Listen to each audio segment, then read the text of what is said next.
Esta mañana vamos a hablar acerca de engrandece, agrande su alma a través del dolor y la pérdida. El día, no sé qué día fue, la semana pasada, cuando tuvimos que ir al funeral para yo hacer el funeral de despedida de nuestra hermana Melania, Melania de Balbuca. Y cuando estaba ahí, Carlita Carrión dice: oiga, pastor, tantas veces que ya hemos venido aquí a esta funeraria, en este mismo lugar, a hacer funerales. Y yo estaba pensando, wow, yo he hecho un montón de funerales ahí en la funeraria Jaramillo. Y la pregunta es: ¿cuántos de nosotros experimentamos pérdidas? Pérdida es cualquier cosa que va a traer duelo a nuestro corazón. No solamente muerte. Muerte es una de las más fuertes. Muerte de alguien que amamos, muerte de alguien que apreciamos, es una de las pérdidas más fuertes. Pero hay otras pérdidas como divorcio. Hay otras pérdidas quizás como pérdida del trabajo. Quizás tuvo que moverse a otra ciudad y no sabe qué hacer. Hay pérdidas emocionales, peleas dentro del matrimonio. Hijos experimentan pérdidas porque los padres no se hablan por una semana, 2 semanas. Pérdidas hay de todos los niveles. Vas donde el médico y el médico te da una noticia bastante fatal. Dice: hey, no hay mucha esperanza después de este tratamiento. Y empiezas a experimentar pérdidas en tu vida. Y la idea de el señor Escacero, que es el autor de esta serie de espiritualidad emocionalmente sana, es cómo en medio de las pérdidas, cómo en medio del dolor, cómo en medio de la angustia, Dios nos puede levantar. Cómo en medio de todo eso Dios muestra su gracia, su misericordia, su favor para levantarse. Entonces el punto es nosotros empezando a agrandar nuestra alma en medio de la pérdida. Vamos a abrir nuestras Biblias o buscar en la pantalla. También van a poner libro de Mateo capítulo 26. Mateo 26, 35 creo que es, ¿sí?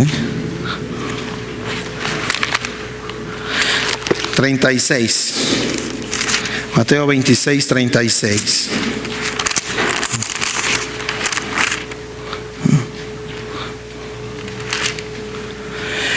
Luego fue Jesús con sus discípulos a un lugar llamado Getsemaní y les dijo: siéntense aquí mientras voy más allá a orar. Se llevó a Pedro y a los 2 hijos de Zebedeo y comenzó a sentirse triste y angustiado. Wow. Jesús triste. ¿Cómo es posible que Dios mismo hecho carne, Emmanuel, Dios con nosotros, experimente este tipo de emociones? ¿No es verdad? Es tal la angustia, dice el verso 38, es tal la angustia que me consume, que me invade, que me siento morir, les dijo.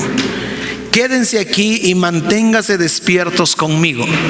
Usted va a decir: yo realmente quiero creer en un Jesús que dice que es Dios, que experimenta todo este tipo de cosas. Está triste, está angustiado, quiere morirse de la angustia y del dolor. Verso 39. Yendo un poco más allá, se postró sobre su rostro y oró: Padre mío, si es posible, no me hagas beber este trago amargo, pero no sea lo que yo quiero, sino lo que quieres tú. Luego volvió donde estaban sus discípulos y los encontró dormidos. ¿No pudieron mantenerse despiertos conmigo ni una hora? Le dijo a Pedro: estén alerta y oren para que no caigan en tentación. El espíritu está dispuesto, pero el cuerpo es débil. ¿Sí? Una de las cosas es, en algunos dice, en una de las versiones cuando habla Lucas acerca del Getsemaní, dice: estaba en el horror, vino sobre él, el temor vino sobre él. Jesús, 100% Dios, 100% hombre, humanamente está experimentando toda la angustia porque sabe que tiene que llegar a la cruz del Calvario para morir por nuestros pecados. Sabe que tiene que llegar a la cruz del Calvario para depositar ahí su vida como sacrificio perfecto por nuestros pecados. Y esa noche Jesús toma tres de sus amigos, de sus discípulos, y va hasta este lugar y dice que está triste y angustiado. Mi alma está afligida, estoy quebrantado. Esta es una pérdida increíble, ¿no es verdad? ¿Cómo es posible que llegue hasta aquí? Y yo me pongo a pensar en los discípulos, y los discípulos están concibiendo eso, es decir, wow, ¿te imaginas? Nuestro Dios, el Mesías que estamos esperando, dice que va a morir, dice que está angustiado, dice que tiene miedo. ¿Qué tipo de líder es ese? ¿No es verdad? Pero Jesús se manifiesta a ellos. Jesús manifiesta lo que en las bienaventuranzas, en el libro de Mateo, dice: los pobres en espíritu son los que verán el reino de los cielos. Y dice que mientras oraba postrado ahí, de su cuerpo salía su sudor como gotas de sangre. Es decir, la presión de Jesús era increíble. Estaba ahí frente a una pérdida que iba a pasar, y está diciendo: Dios, si hay otra forma, hazlo de otra forma. Esa es la idea, ¿no es verdad? Si hay otra forma, hazlo de otra forma. Pero a la larga también está diciendo: Dios, que no se haga como yo quiero, sino como tú quieres. ¿Alguna vez tú has estado en esa situación? Oh Dios, ¿qué hago? No sé qué hacer. ¿Cómo voy a resolver este problema? Tienes una pérdida increíble. ¿Sí has visto esas veces cuando te duele, físicamente te duele el corazón? ¿Alguien de ustedes ha pasado algún momento así? ¿Sí? Físicamente te duele el corazón. Sientes todo ese dolor, toda esa angustia. Jesús está a punto de recibir toda la carga del pecado. Dice en 2 Corintios 5:21, dice: al que no conoció pecado, Dios lo hizo pecado por amor de nosotros. Estaba a punto Jesús de recibir toda la ira del Padre sobre él por causa de nosotros, por nuestra pecaminosidad. Sí, no es que Jesús pecó, Él recibió todo el castigo del pecado sobre sí mismo por amor de nosotros, y está ahí sobre su humanidad. Quizás está cargando ahí todo este pecado de genocidios, de violaciones, de incesto, de guerra, de muerte, de trata de personas, de drogas, y la lista sigue. Y la pregunta es: todo eso le causó una pérdida increíble. Quizás la mayor pérdida que Jesús pasó en la cruz es cuando Jesús expresa al Padre y dice: Padre, ¿por qué me has abandonado?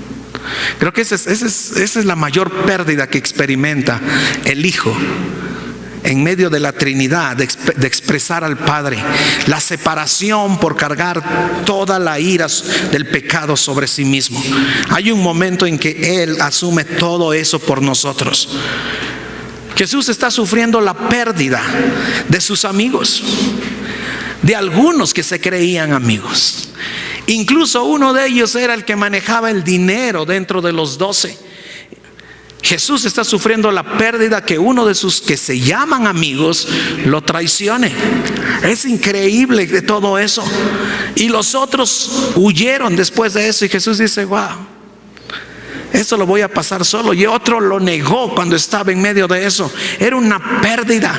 Su soledad, primero su soledad por cargar todo el pecado del mundo. Segundo, los más allegados también huyeron y lo dejaron solo. Todos van a abandonarlo.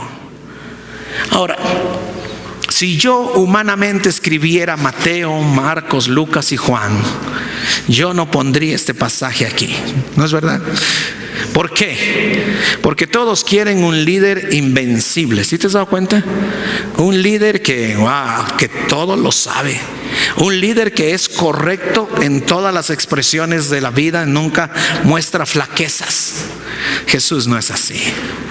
Y Dios permite que este pasaje esté ahí porque quiere mostrarnos que Él es vulnerable, que sufrimiento es parte de lo que Él es, de que sufrimiento es algo que Dios utiliza para agrandar nuestra alma, que sufrimiento es algo que Dios utiliza para demostrarnos que tú y yo no estamos en control.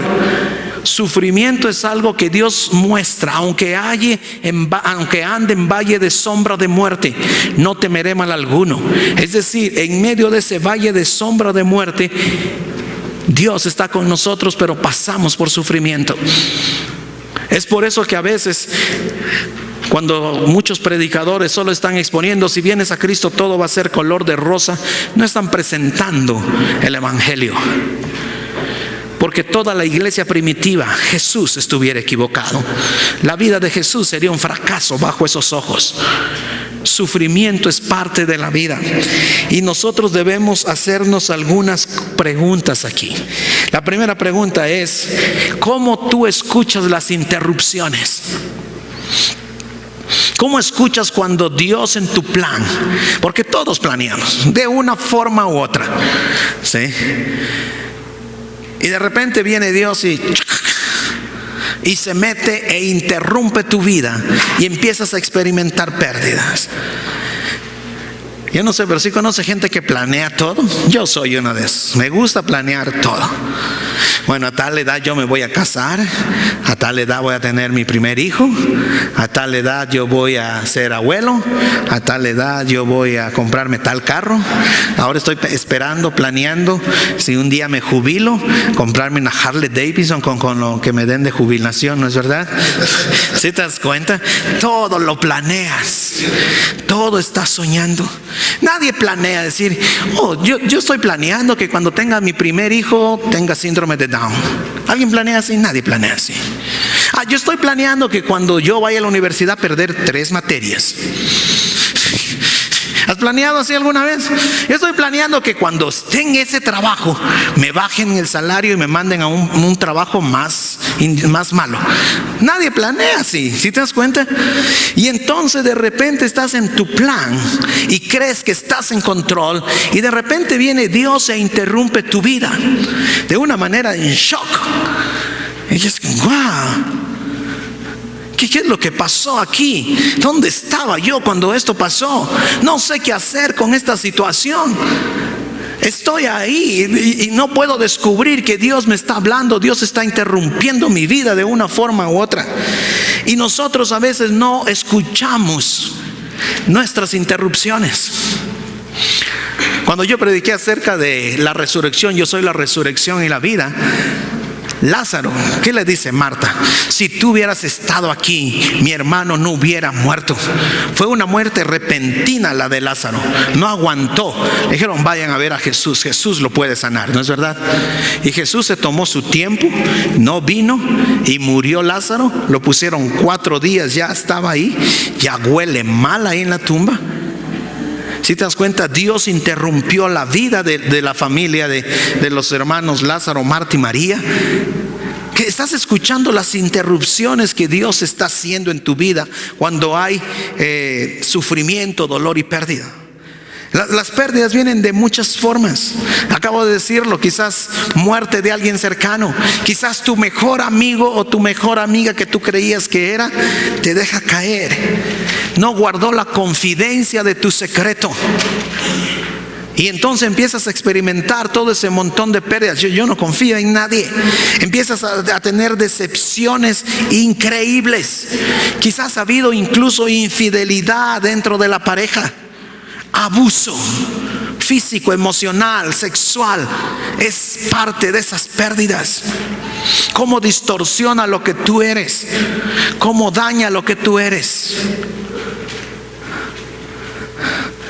¿Cuándo pasas a veces por pérdida? Cuando te das cuenta de decir: wow, estoy pasando por un sufrimiento porque fui un tonto de no haber obedecido a Dios y tomé decisiones incorrectas. ¿Sí has escuchado eso? Te das cuenta que esa decisión fue incorrecta. Y ahora entonces estás en pérdida. Todas las puertas se te cierran. Parece que no hay otra puerta. Parece que no hay salida. Parece que todo el mundo está contra ti en ese momento. Ahora, la iglesia no hemos hecho bien. La iglesia no hablamos de pérdidas.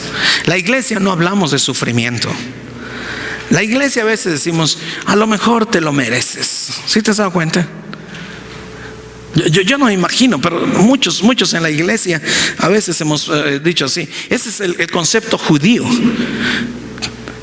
¿Se acuerdan cuando trajeron a este hombre ciego a Jesús? ¿Cuál era la pregunta que le hicieron?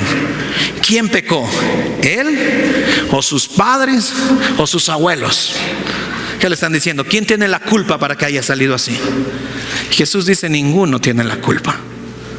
Job, el sufrimiento de Job y las pérdidas que experimentó Job. Perdió su familia, perdió sus posesiones, perdió todo Job. Los amigos que van a visitar a Job, ¿qué es lo que hacen? La primera semana están callados y es lo mejor que hacen. Pero la segunda semana empiezan a preguntarle: Job, ¿por qué Dios te está castigando tanto? ¿Cuál es tu pecado? ¡Wow! La pregunta de los amigos es: ¿tú te mereces, Job, esto porque estás en pecado? ¿Tú te mereces esto? Cuando mi padre fue diagnosticado con cáncer de cerebro y el doctor dijo: 3 meses es el tiempo de vida, vino un buen amigo pastor con toda la buena intención y dijo a uno de mis hermanos: escucha bien, la enfermedad de tu padre es para que tú te conviertas al Señor. Suena bien, ¿no será? Pero ¿te imaginas la culpa que ponía sobre mi hermano? ¿Te imaginas? Si yo hubiera sido cristiano antes, mi padre no tuviera cáncer de cerebro. Esa es la otra respuesta, ¿no es verdad? ¿Cuántos cristianos en la iglesia somos así? Sufrimiento muchas veces no tiene nada que ver con esos profundos. No haga esas comparaciones. Ay, es que tú debes sufrir porque entonces Dios va a hacer. No hay tal. Entonces empezamos a tener, la iglesia empieza a decirnos aquí: usted no puede estar triste, su pariente acaba de estar en el cielo. Amén.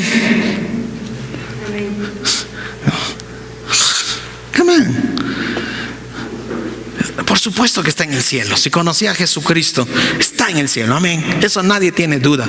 Pero la tristeza y el dolor que embarga por la pérdida de alguien que amamos es increíblemente fuerte. Y en la iglesia lo que hacemos es tapar ese dolor, cubrir ese dolor. ¿Sí? Hay una premisa mal enseñada: buenos cristianos no sufren. Buenos cristianos no expresan dolor y sufrimiento. Buenos cristianos: no, yo no tengo tristeza que esto esté pasando en la familia. Esa es mentira. Buenos cristianos son vulnerables. Jesús está postrado en medio de la pérdida. Mientras ora, su sudor no es sudor de agua, es sudor de sangre. Por la angustia, estoy triste, estoy afligido, tengo temor de lo que pase. Si Dios tuviera otro plan, si el Padre tuviera otro plan, vamos a hacerlo. Pero aquí está diciendo: hey. La pregunta entonces es: ¿cuál es esa copa tuya que estás diciendo: Dios, ¿qué voy a hacer? ¿Cuál es ese sufrimiento tuyo? ¿Cuál es tu angustia? ¿Cómo estás expresando tus sentimientos de dolor? ¿Cómo estás expresando tu... ay, Dios, ya no sé qué hacer? Y vas donde un médico, y vas donde el otro médico, y vas subiendo. Te vas de aquí a Cuenca, y de Cuenca te vas a Quito, y sigues subiendo. Y no hay más. Cristianismo es real. Cristianismo no es ficticio. Cristianismo no es algo que te enajena en tu dolor. Cristianismo no es algo que, wow, yo no siento, yo no. Hey. Cristianismo es algo que está ahí.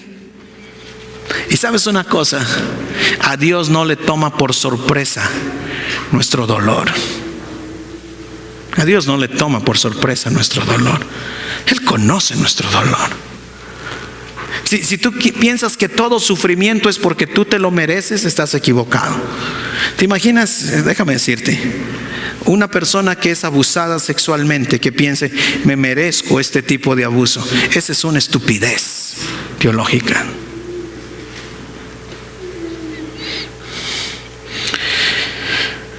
Jesús expresó sus sentimientos. Jesús lloró. Dice que cuando llegó antes de la entrada triunfal, vio ahí a Jerusalén y lloró. Dijo, no ha llegado tu tiempo. Jesús lloró. La segunda cosa, entonces, cuando tú puedes detectar estas interrupciones, Dios interviene en tu vida, te sacude. ¿Qué es lo que está pasando contigo? Hey, despiértate. Ahora entonces tú tienes que aprender a caer. Es cuando en el libro de espiritualidad emocionalmente sana dice cómo tú aterrizas ahí, cómo tú reaccionas. Si tú no aprendes en medio del dolor y la pérdida a agrandar tu alma, es muy posible que tú tomes la otra decisión de sentirte frustrado y enojado con Dios. Conoces personas que van a la iglesia, que cantan al Señor, y cuando empiezan a pasar por dolor y sufrimiento, tienen ira contra Dios, tienen enojo contra Dios. ¿Por qué Dios no hizo esto cuando yo le pedí que hiciera esto? Y tienes ese coraje contra Dios. Porque en medio del dolor y el sufrimiento no agrandamos el alma. En medio del dolor y sufrimiento es como que wow. Yo no me imagino que Jesús está ahí llorando, postrado. ¿Sí? Si es posible, pasa de mí esta copa. Y de repente Pedro viene y le dice, Jesús, levántate, Dios te ama, declara que nada va a pasar, no sufras. Wow. Ese es el cristianismo actual, ¿no es verdad? Levántate, no va a pasar nada, todo está bien, declara. Te falta fe. ¿Te imaginas? Traes a alguien que no puede caminar toda su vida, lo sientas aquí, y cuando le dices, te declaro que levantes y camines, en vez de ver su dolor y sufrimiento, todavía le digo, te falta fe. Es el cristianismo que hemos hecho. Es el cristianismo. En vez de agrandar el dolor, aprende a caer. ¿Sí? ¿Cuántas personas están enojadas con Dios? Es increíble. Si te has dado cuenta, cuando no entendemos gracia, como vimos la semana pasada, podemos entender, yo me porto bien, Dios, tú tienes que hacer esto. Yo me porto bien, Dios, tú tienes que eso es religión. Una de las respuestas más espectaculares que escuché la semana pasada en la conferencia, escucha bien, alguien hizo una pregunta a Zazueta, y la pregunta fue, ese fue el día sábado, ¿qué pasa con los que abusan de la gracia? Escucha, es una buena pregunta, ¿no será? Y Zazueta dijo, yo soy el primero en abusar de la gracia. Porque a veces nosotros pensamos, el que viene a la iglesia y sigue tomando, ese abusa de la gracia, esa es religión. O el que viene a la iglesia y no diezma, ese abusa de la gracia, esa es religión. Pero todos los que estamos aquí esta mañana pecamos, por lo tanto todos abusamos de la gracia.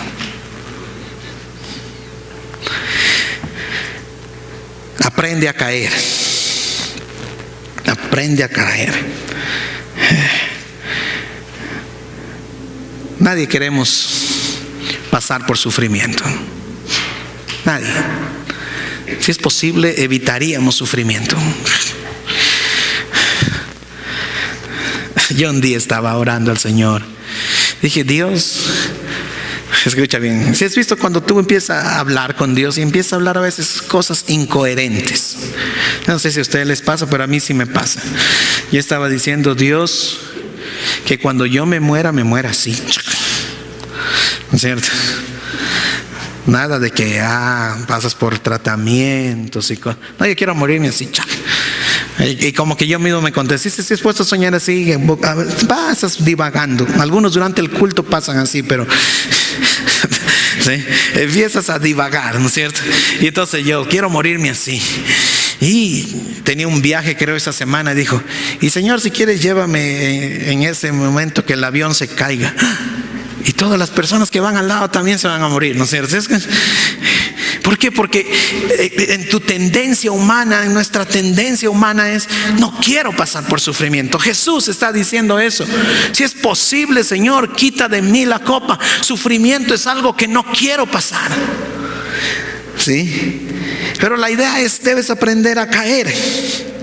Y la primera cosa cuando Jesús dice que no se haga mi voluntad sino se haga la tuya, ¿cuál es? Tu voluntad está quebrada. Si tu voluntad no está quebrada, Dios no va a poder sacarte y engrandecer tu alma. Si tu voluntad no está quebrada, ¿cuál es el primer requisito para conocer a Cristo y experimentar sus riquezas? Tu voluntad está quebrada. Tú no te puedes salvar, Dios te puede salvar. Amén. Religiosidad dice: no, yo soy mejor, yo puedo hacer esto, yo hago estas cosas. Y cuando estás en medio del sufrimiento, la primera cosa es: tu voluntad está quebrada. Jesús muestra: su voluntad delante del Padre está quebrada. En tu corazón reconoces que es más importante la voluntad de Dios. ¿Cuántos de nosotros experimentamos esa testarudez? Porque mi voluntad es más firme. Porque yo quiero que Dios haga mi voluntad. Porque yo quiero que... ¿sí? Si tú oras 3 días, 4 noches, 20 días y lo que sea, Dios va a hacer lo que tú quieras. Mentira, es tu voluntad, tiene que estar sometida a su voluntad. Todos los santos del Nuevo Testamento y del Antiguo Testamento serían un fracaso si esa fuera la idea. Pero tu voluntad necesita ser quebrada. Jesús dice en el libro a los Hebreos capítulo 5, tuvo que aprender obediencia por medio del sufrimiento. Si Jesús tuvo que aprender obediencia por medio del sufrimiento, ¿quién eres tú y yo para decir que no debemos sufrir? ¿Quién es tú y yo para decir que no debes sufrir? Mientras aprendemos a caer, es cuando tenemos que tener la intimidad con Dios en medio de nuestro dolor. A Él no le tomas por sorpresa tus lágrimas, tu frustración, tu dolor, tu pérdida. Cuando tú aprendes a caer, tú no estás en control. Dios está en control. En medio del dolor y la pérdida, tú no estás en control. Pero sí puedes intimidar con Dios. Tú no estás en control. Wow, esta noticia que interrumpe tu vida de una manera drástica, tú no estás en control. ¿Cómo Dios puede traerte a intimidad con Él? Hay un señor que se llama Phil Simmons, y él le detectaron una enfermedad que podía estar parado y se desmayaba. Después volvía en sí. Pero mientras, creo que le dieron 3 años de vida, entonces cada vez las caídas eran más frecuentes. Una enfermedad horrible porque no puedes manejar, no puedes viajar, no puedes hacer nada. Estás aquí hablando y ¡pac! Te caes como te desmayado, después de un rato te levanta. Y él decidió escribir un libro en medio de todo eso. Y de ahí viene la frase: aprende a caer, porque la enfermedad de él fue de caer. Y entonces él empieza a decir: nuestra cultura está basada en cómo resolver problemas. Vivimos en esa cultura, ¿no es verdad? El FODA, ¿cómo le llaman ese ejercicio de el FODA, ¿no es cierto? No, FODA. Es fortalezas, oportunidades. Ustedes saben muy bien. ¿En qué está basado el FODA? En cómo solucionar problemas, ¿no es verdad? Todo lo queremos solucionar. Tenemos 5 pasos para ser mejor esposo. Tenemos 9 maneras para que salga de problemas económicos. Tenemos un montón de 12 pasos para dejar la adicción. Ese es el famoso de Alcohólicos Anónimos, ¿no es cierto? Todo está en solucionar problemas. Pero la vida no es un problema. La vida es un misterio, dice este señor Phil Simmons. Y el misterio tú no lo solucionas. ¿Sí? Y cuando solamente tú quieres, es como, él pone la ilustración, dice: es como si alguien te lleva a un precipicio y el acantilado está ahí, y en ese precipicio tú puedes volverte en amargura y en confusión, o puedes botarte y saber que Dios está en medio de todo eso, porque tú no estás en control. Tú no sabes cómo controlar. Saltas y confías en Dios. Dios, ¿qué voy a hacer? Recuerda que tu hijo dice, me voy a casar. ¡Wow! Y te vienen 10,000 preguntas adentro, ¿no es verdad? ¿Cómo va a tratar, si es hija, a mi hija? ¿Cómo va a tratar a mi hijo? ¿Me van a tener para sobrevivir? Tú no estás en control. Es Dios guiando ahí. Tú estás confiando en Dios.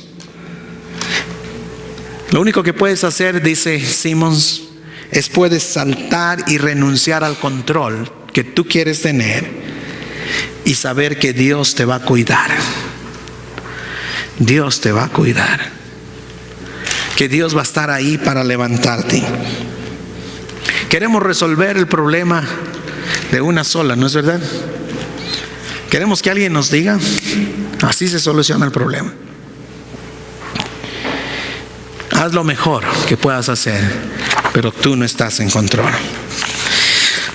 Jesús fue interesante, porque Jesús tuvo algunos amigos. De esos amigos, 3 fueron los más cercanos, ¿no es verdad? 3 amigos. ¿Cuántos de nosotros necesitamos amigos en medio del dolor? Un montón. Si los amigos de Job se hubieran callado la boca todo el tiempo, ¡wow! ¡Qué bendición!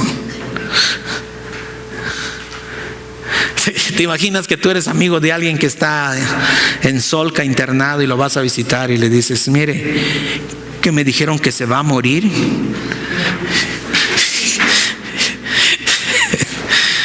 Si tú haces esas preguntas, ni te vayas a Solca. Y a veces los amigos es como este pastor, muy amigo de la familia, pero con una pregunta tan fuerte contra mi hermano. Si te das cuenta, necesitas amigos que oren por ti. Necesitas amigos que estén ahí. Estos amigos de Jesús se durmieron, pero estaban ahí. ¿Sí? Estaban ahí. Y luego cuando regresa, para contarte la historia, regresa y vienen a aprender a Jesús, ¿no es cierto? ¿Y qué pasa cuando lo vienen a aprender a Jesús? ¿Qué hizo mi amigo Pedro? Mi amigo Pedro agarró y le cortó la oreja ¿a quién? Al siervo de Caifás, ¿no es cierto? No le dijo, te voy a cortar la oreja. ¿Qué es lo que hizo Pedro? Sacó la espada y no le iba a cortar la oreja, le iba a cortar ¿qué? La cabeza, ¿no es cierto? Solo que el otro se esquiva y se le vuela la oreja. Pedro es nosotros, porque Pedro está diciendo, yo tengo mis armas para luchar en medio de la caída.